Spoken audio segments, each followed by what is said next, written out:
Hi, today I wanted to share a story with you. So, I am actually going out right now to meet some of my friends and clients in the city. So, we're spending the day and the night together.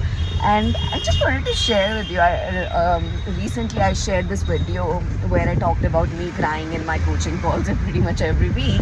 And one of my clients was like, you know what? I really want to know what all this like come up when you're in the calls and what is it that you cry about. So I was like, okay, I thought maybe I'm sharing my stories a lot, but maybe I'm not sharing my work that I actually have to do on myself even now a lot. So my intention is for bringing those stories to you as well, so you can see where you relate with, because I feel like we're all very, very connected and very, very similar in so many ways, right?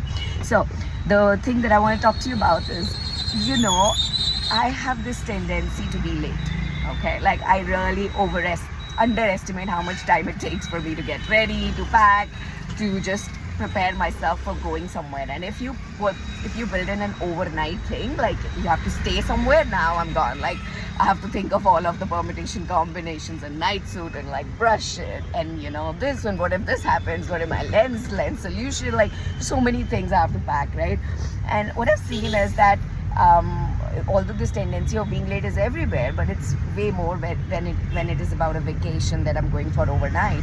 So over a period of time, I've become really, really good at being regular, being on time for the coaching calls. It has taken a ton of effort to really be on time for the calls or the meetings that I have, and corporate environment doesn't give you much of an option, right? So I think I had to, being in 13 years in corporate experience, that got inculcated, right? But where it still comes up is getting ready for these vacations. Now today I committed to them I'll reach there at 12, and I didn't even start way past 12.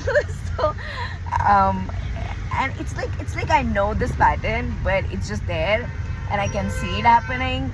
But now there's more acceptance, but it still keeps creating pressure. And what happens is, when I would try to be hurrying up, like I would feel that pressure, I would my perfectionism would come up, and I would want to think of all the possible scenarios, and I pack so over. And then I would try to book the cab so to save time, so that by the time I reach my the place where I bought the cab, then the cab is ready.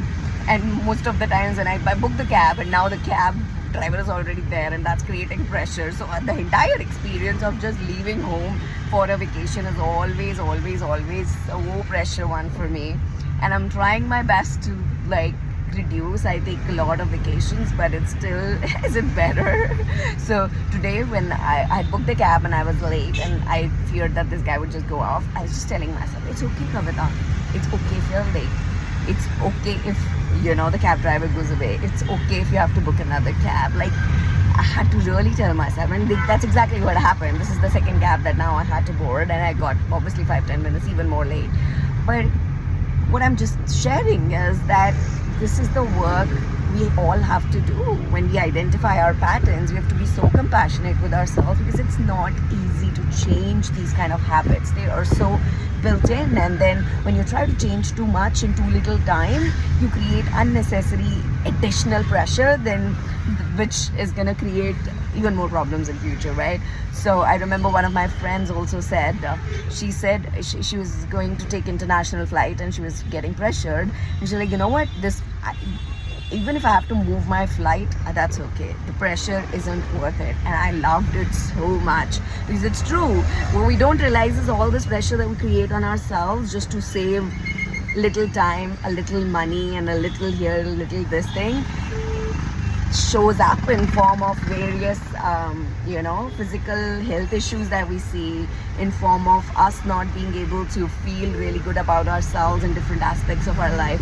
So it's just not worth it. So I just wanted to share the story so you can have some more motivation to identify what are some of your patterns, and first be compassionate about them and take little steps. Don't try to take leaps there, because it will just create additional pressure, and rather than changing, it would make you change one thing, but then the other 10 things that were actually working fine would need to be changed, and then it's not a net win-win, right?